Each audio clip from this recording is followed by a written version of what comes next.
לא רק דיבורים, גם מעשים.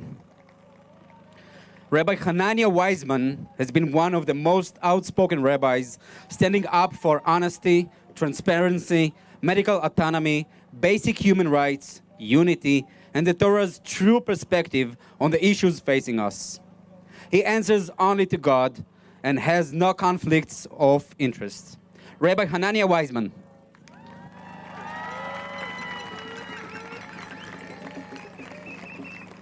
It's so nice to see all of these beautiful faces. You know, the people in power have done some very terrible things in the last year, and I don't forgive them for any of it. But they have done us one tremendous favor, unwittingly perhaps. A year ago this time, we would not be able to stand together like this, because we're different in many ways. And it seemed impossible that we could stand here tonight as friends and brothers and sisters. And now we know that when we take away the superficial layers, at the core, we're all just human beings. We're all just trying to get by. We're trying to live a meaningful life. And now that we've learned this, and now that we are standing together in true friendship and brotherhood, let's not forget it. Because sooner or later, with God's help soon, this dark period will be behind us. And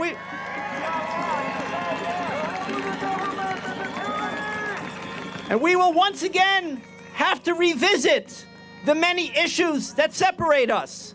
When that time comes, let us be able to do that with the respect and the appreciation and the friendship and the brotherhood that we have right now. Then it will all be worth it.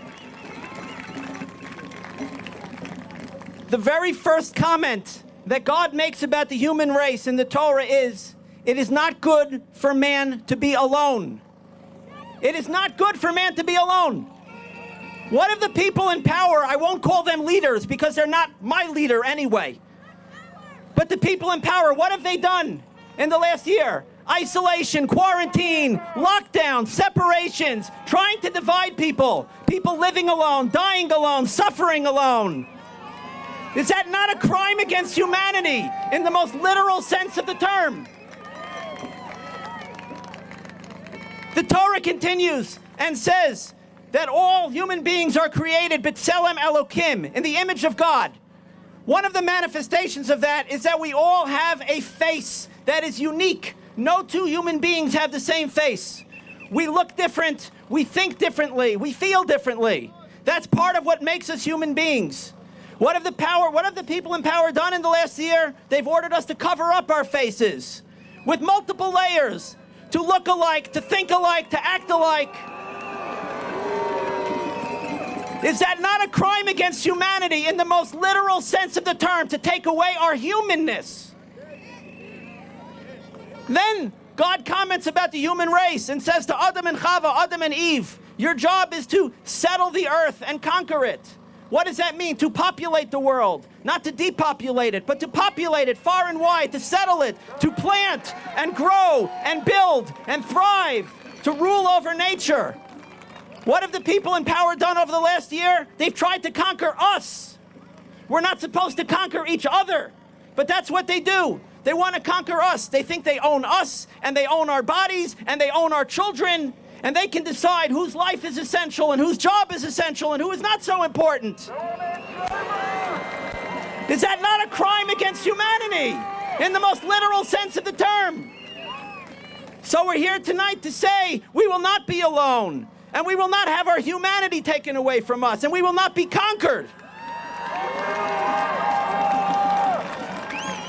All of you here tonight are extremely special people. More special than everybody else, and I want to let you know why. Because for the last year, we've been subjected to brainwashing, propaganda, pressure, bullying, restrictions, and lies. And all of you here are still thinking for yourselves. It didn't work.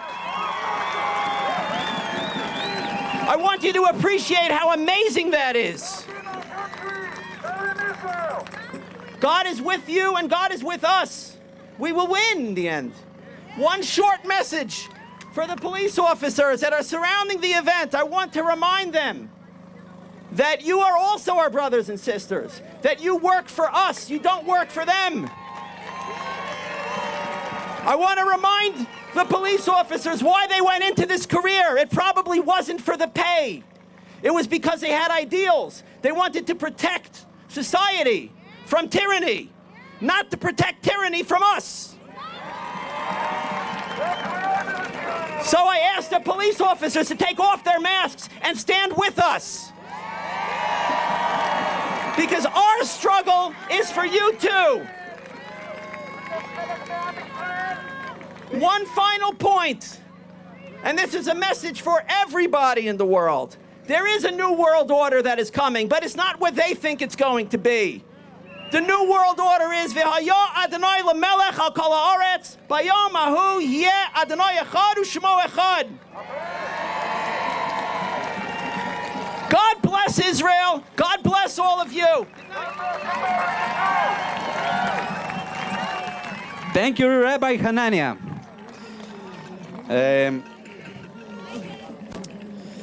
היא חלמה כל חייה לעזור לנו.